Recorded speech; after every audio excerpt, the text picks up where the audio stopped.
Geometry का पहला chapter जो वो है सिमिलर ट्रायंगल।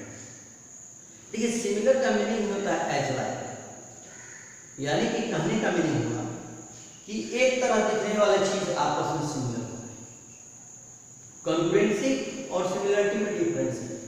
कॉन्ग्रुएंसी का मतलब होता है सेम टू सेम और सिमिलरिटी जो होता है एज लाइक। जैसे अगर दो हम लोग रेक्टेंगुलर बोर्ड लेते हैं, एक बड़ा है और एक छोटा है, लेकिन दोनों सिमिलर होने पे उनके एंगल भी इक्वल होते हैं, तो इस सिमिलरिटी ऑफ ट्रायंगल के बारे में इस चैप्टर में पढ़ेंगे। इस चैप्टर से पहला चीज हम लोग को पढ़ना है थेल्स थ्योरम। इस थेल्स थ्योरम या इसी को हम लोग कहते हैं बेसिक प्रोपोर्शनलिटी थ्योरम। तो क्या है ये? उन थेल्स का एक कहना था कि अगर कोई ट्रायंगल है और इस ट्रायंगल में अगर कोई लाइन पैरेलल है, तो ये लाइन इन दो भाग इस साइड जो होंगे, ये पॉइंट पे इंटरसेक्ट कर, तो ये दोनों साइड, ये साइड का ये पार्ट और ये पार्ट और फिर दूसरे साइड के ये दोनों पार्ट का रेशियो वो हमेशा इक्वल होगा। इसी को हम लोग को इस चैप्टर में पढ़ना है। Line drawn parallel to the third side of the triangle and intersect the other two sides at two distinct points, then it divides that sides in equal ratios।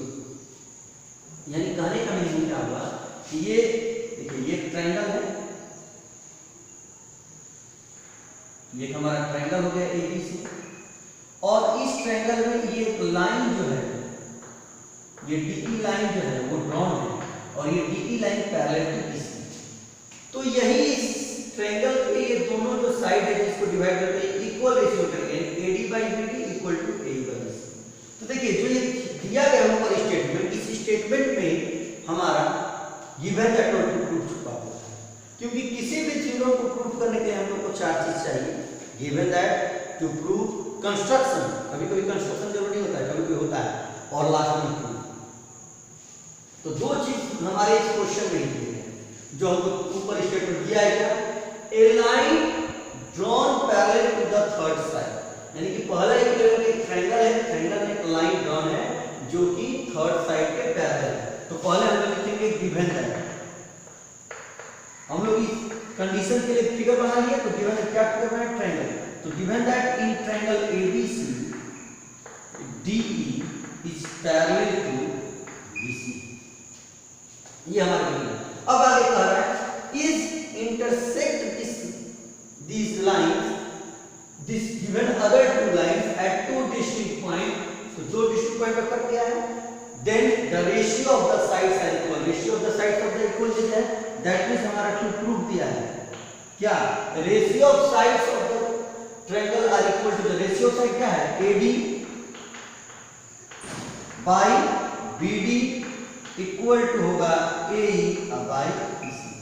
हम लोग को मिल जाए गिवन दैट। अब बारी आता है हम लोग को कंस्ट्रक्शन। तो हम देखिए कंस्ट्रक्शन करेंगे। Construction, draw a perpendicular line on AE and this line is DM, that means draw a DM perpendicular on A and EN perpendicular on AD। ठीक है, उसके बाद join B to E and C to D। हमेशा ध्यान रखिएगा ये construction को हम लोग डॉट लाइन से लिखेंगे। अब आते हैं कंस्ट्रक्शन, हम लोगों ने क्या किया? Draw DM perpendicular on A, EN perpendicular on AD, join C to D and B to E। इसको हमने ज्वाइन कर दिया।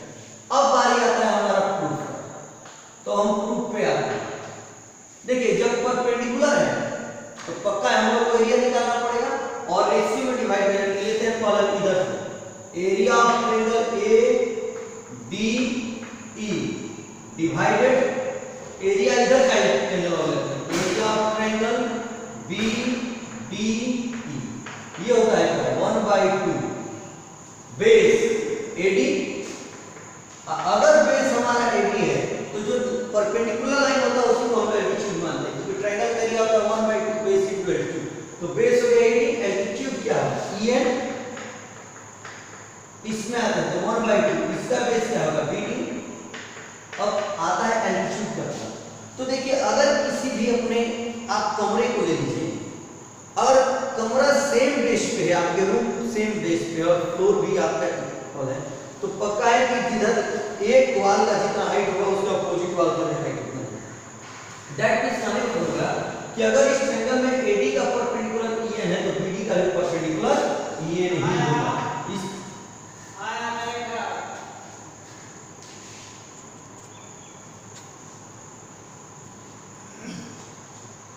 तो area of triangle AD by area of triangle BD हमारा आ गया 1/2 AD into EN upon 1/2 BD into 1/2 cut गया, EN cut गया, यानी हमारा मिला क्या, area of triangle ADE divided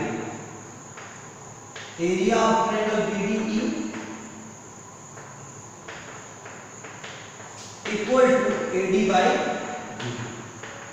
ये हमारा, देखिए ये हमारा फर्स्ट इक्वेशन। अब इसी तरफ फिर निकालते हैं, अब इस साइड के ले लेते हैं AC के लिए, फिर देखिए इसमें फिर क्या है, ट्रायंगल ADE बना है AE पे और एक बना है BEC, तो लेते हैं एरिया ऑफ ट्रायंगल ADE फिर से एक बार और एरिया ऑफ ट्रायंगल कौन सा BEC। देखिएगा देखिए क्या इसका होगा 1/2 फिर वही फॉर्मूला बेस AE हाइट क्या होगा इसका DM। सिमिलरली तो हम लोग प्रोसेस यहां अप्लाई कर वही कर रहे हैं, तो DEC का क्या होगा 1/2 बेस EC, और जैसे यहां दोनों का बेस EN हो गया था तो इन दोनों ट्रायंगल का भी हम लोग का हाइट का परपेंडिकुलर हो DM होगा, तो DM कट गया 1/2 कट गया, क्या मिल गया एरिया ऑफ ट्रायंगल ADE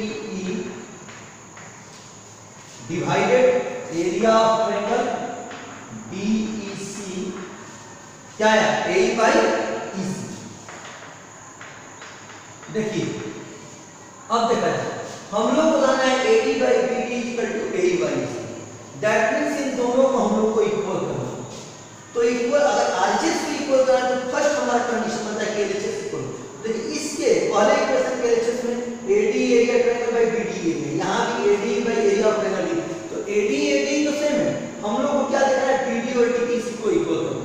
तो ध्यान से triangle DEC and triangle BDE दोनों ट्रायंगल कौन सा DEC और ट्रायंगल BDE दोनों में ये बेस DE कॉमन क्या हो रहा है, lies on same base DE। और एक कंडीशन क्या है, ये DE किसके पैरेलल है BC के, and DE parallel to BC। और हम लोग ज्योमेट्री से एक चीज जानते हैं क्या, that if the two triangles lie on the same base and between the same parallel then area of both triangles are equal। तो हम लोग जानते हैं क्या, we know that if the two triangles lies on same base and between same parallel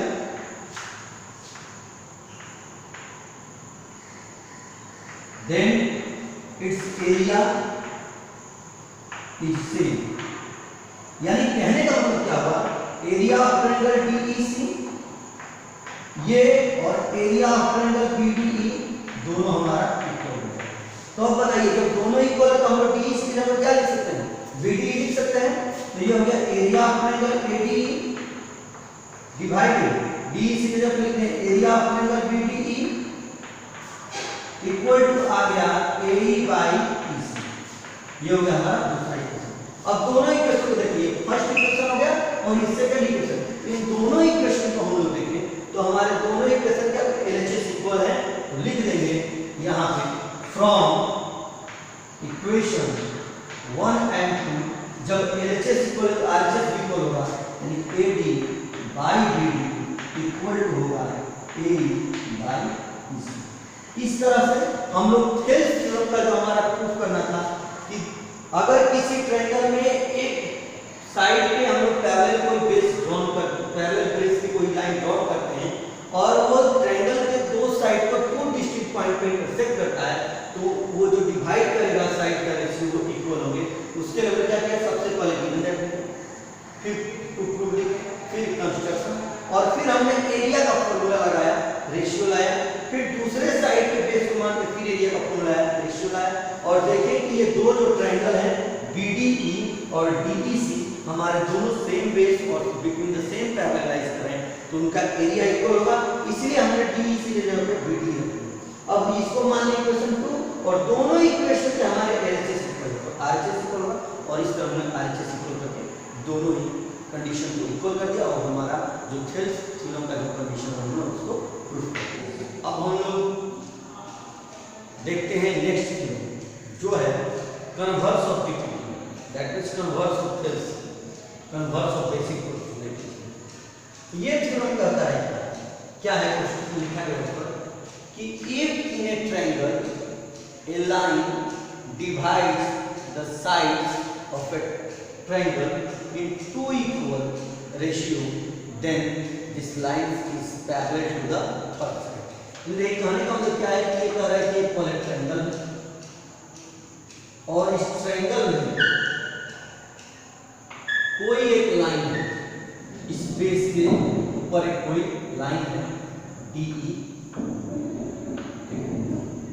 DE line है, और ये DE line इस साइड को दो इक्वल पार्ट में डिवाइड करता है रेशियो AD by BD और AE by AC। तो शो करना है ये दोनों ही लाइन पैरेलल हो गए, यही होगा। तो देखिए अगर हम आते हैं फिफ्थ वाले गिवन दैट में, तो गिवन दैट में देखिए तो हमारा क्या है, इन ट्रायंगल ABC क्या दिया है, तो यहाँ रेशियो दिया है AD by BD जो है इक्वल टू है AE by AC। जैसे कि हमने पहले ही बताया पहले वाले चित्र में कि स्टेटमेंट जो दिया उससे हाफ लाइन आपको गिवन दैट था और हाफ को प्रूव, तो बोला है क्या कि in a triangle a line divide the sides of the triangle in two equal ratio, तो ये हो गया हमारा गिवन दैट। अब कहता है देयर लाइंस इज पैरेलल, यानी कि ये हमारा टू प्रूव, यानी हम लोग को प्रूफ क्या करना है कि ये DE लाइन जो होगा पैरेलल होगा। अब जब DE पैरेलल हो तो अब हम लोग का बारी किसका आता है, अब हम लोग को करना पड़ेगा कंस्ट्रक्शन। तो लिए हमने किया ये कंस्ट्रक्शन, कंस्ट्रक्शन हम लोग क्या करेंगे, तो एक अनदर लाइन ड्रॉ करेंगे DA पैरेलल टू BC। हम लोगों ने यहाँ से ऐसा लाइन ड्रॉ कर दिया DF है जो पैरेलल होगा किसके, BC। अब देखिए अब अगर हम आते हैं प्रूफ में, तो प्रूफ में सबसे पहले हमारा गिवन है जो उसको लिख देते हैं, क्या है गिवन में AD by BD equal to AE by BC, AD by BD equal to AE by BC। और यहाँ इसी ट्रायंगल देखते हैं ट्रायंगल ABC में, तो हमारा ये DF जो है पैरेलल है BC। देखिए हमने कंस्ट्रक्शन क्या है DF पैरेलल BC, अगर पैरेलल किया है तो हम लोग थेल्स थ्योरम लगाएंगे, तो लिखेंगे by BPT theorem. BPT theorem क्या है, बेसिक प्रोपोर्शनलिटी थ्योरम, या इसी को हम यानी लिखते हैं थेल्स थ्योरम। थेल्स थ्योरम क्या कहता है, कॉरस्पॉन्डिंग साइड का रेशियो इक्वल है AD by BD आइदर एक पॉइंट पे AF by CF हमारा, ये इक्वेशन 1 है। अब दोनों इक्वेशन को हम लोग कंपैरिजन करते हैं, तो फ्रॉम इक्वेशन 1 एंड 2, जब इक्वेशन 1 और 2 लेते हैं तो दोनों पे हमारे LHS इक्वल है। जब LHS इक्वल होगा तो हमारा RHS भी इक्वल होगा, यानी AE by EC equal to होगा AF by C। अब देखिए दोनों साइड हम लोग को अब क्या करते हैं, अच्छी बताइए, हम लोग पिछले साल क्लास 9 में पढ़े थे यूक्लिड्स का पोस्टुलेट्स। पोस्टुलेट्स कहता है कि अगर इक्वल थिंग्स में हम लोग इक्वल चीज ऐड करें तो डिफरेंस नहीं होता, रिजल्ट सेम होता है। तो अगर इन दोनों में अगर हम दोनों साइड 1 ऐड कर दें तो हमारा रिजल्ट सेम बनेगा। एलसीएम ले लिए EC, ये हो गया AE प्लस EC, और इधर हम फिर एलसीएम लिए CF, ये हो गया AF प्लस C। तो देखिए AE और EC को ऐड कर दें हमारा कितना मिल जाएगा, AC बाई EC, और AF में CF ऐड कर दें कितना मिल जाएगा, AC बाई C। यानी एक चीज और ध्यान देना है, जैसे कि देखिए अगर हम लोग यही को हम लोग का ये था AD by BD equal to AE by EC, जो हम लोगों ने थेल्स थ्योरम प्रूव किया है, अगर +1 कर देते हम तो हमारा क्या होता है, AB बाई BD और AC बाई EC। तो ये समझ जाना है कि ये केवल छोटे छोटे पार्ट के रेशियो नहीं होंगे, पूरा बड़ा पार्ट और छोटा पार्ट का रेशियो, फिर बड़ा पार्ट बड़ा छोटा पार्ट का रेशियो, या छोटा पार्ट बड़ा पार्ट बाई बड़ा पार्ट, या फिर छोटा पार्ट बाई बड़ा, दोनों साइड के इक्वल होंगे। इसी को हम लोग कोरोलरी कहते हैं। तो चलिए वो तो हो गया। अब यहाँ देखिए AC cancel, 1/EC = 1/C, that means क्या मिला, EC = अगर EC = CF पे देखें तो इसका मीनिंग क्या होगा कि C और F दोनों सेम पॉइंट, C दोनों में कॉमन है, दैट मींस ये EC, ये EC और CF दोनों C पॉइंट से स्टार्ट हो रहे हैं और इक्वल भी है, दैट मींस इनका इक्वल का मीनिंग क्या होगा, अगर मान लीजिए हम कहें कि ये लाइन और ये इतना लाइन इक्वल है, मींस क्या होगा कि इसका स्टार्टिंग पॉइंट और इसका स्टार्टिंग पॉइंट सेम होगा, इसका एंडिंग पॉइंट इसका एंडिंग पॉइंट सेम होगा। इट मींस यहाँ C पे कोइंसाइड हो गई और E F पे कोइंसाइड हो गई, यानी E कोइंसाइड ऑन F। अगर E F पे कोइंसाइड है, दैट मींस जो प्रॉपर्टी F का है वही प्रॉपर्टी E का भी होगा। यानी कि F का प्रॉपर्टी क्या है, F का प्रॉपर्टी है कि जब ये D के साथ मिलकर लाइन बनाता है DF, तो पैरेलल होता है BC के, तो हम यहाँ लिख देंगे कि DF पैरेलल है BC के। तो अगर E इसके इक्वल है तो यहाँ E आ जाएगा D, जब E के DE पैरेलल हो जाएगा BC के। और इस तरह हम लोग नंबर्स और थेल्स थ्योरम को भी प्रूव करेंगे। नहीं क्या करते हैं, सबसे पहले जो गिवन है उसको कंस्ट्रक्शन किए, फिर गिवन है, फिर हम लोग जो कंस्ट्रक्शन करने के बाद थेल्स थ्योरम से जो रेशियो आता है कॉरस्पॉन्डिंग साइड का उसको इक्वल किए, दो इक्वेशन में दोनों को कंपैरिजन करके हम लोग ला दिए पार्ट, और फिर दोनों साइड 1 ऐड करके हम लोग जब इक्वल किए तो हमारे दो पार्ट आ गए इक्वल, C = CF और C पॉइंट सेम है, यानी कि C पे कोइंसाइड कर रहा है तो E F पे कोइंसाइड करेगा, यानी कि E वही पॉइंट होगा जहां F है। तो F क्या है, D के साथ मिलेंगे तो DF पैरेलल है BC के, तो EF भी हमारा पैरेलल होगा BC। फ्रेंड्स अब देखते हैं angle bisector theorem. Angle bisector theorem क्या कहता है कि if a angle bisector divides the side of a triangle, then the ratio of the side of the triangle is equal to the ratio of the sides of containing this angle। यानी कहने का meaning है कि अगर कोई ये, यहाँ कहने का मीनिंग है कि ये अगर कोई ट्रायंगल है ABC और इस ट्रायंगल में ये हमारा AD एंगल बाइसेक्टर है, तो AD के द्वारा ये जो दोनों साइड हमारे डिवाइड हो रहे हैं, ये जो साइड का पार्ट डिवाइड है BD/CD, इसका रेशियो इस एंगल कॉन्टेनेंट, कौन एंगल कॉन्टेनेंट बना रहा है, AB और AC, इन दोनों के साइड के इक्वल होगा रेशियो। यानी कहने क्या है, गिवन दैट हम लिखते हैं पहले, given that in triangle ABC AD is bisector of angle A। जब एंगल A का बाइसेक्टर के लिए दोनों इक्वल होंगे, यानी एंगल 1 = एंगल A। अब हम लोग को प्रूफ क्या करना है, तो टू प्रूफ में हमारा है कि BD/CD जो होगा वो इक्वल होगा हमारा AB/AC। इसी को हम लोग को देखना है। अब हम लोग इसके लिए करेंगे कंस्ट्रक्शन। तो कंस्ट्रक्शन में क्या करते हैं, तो कंस्ट्रक्शन हम इस AD के पैरेलल एक लाइन ड्रॉ करेंगे। Draw CF parallel to AD which intersect BA at F।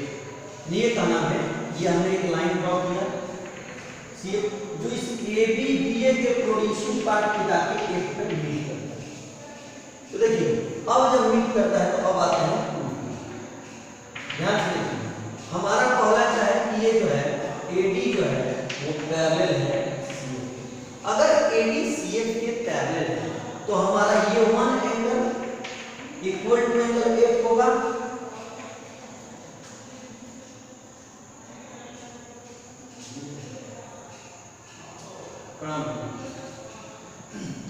Parallel है तो 1 एंगल इक्वल टू F होगा। कैसे, तो ये कॉरस्पॉन्डिंग होगा, ये हो गए कॉरस्पॉन्डिंग। उसके बाद ये हमारा 2 जो है इस 3 के लिए इक्वल होगा, एंगल 2 इक्वल टू एंगल 3 हो। क्यों, क्योंकि ये दोनों लाइन तो पैरेलल है, ये ट्रांसवर्सल लाइन है, तो ये अल्टरनेट इंटीरियर कहलाएंगे, तो अल्टरनेट इंटीरियर कहलाएंगे।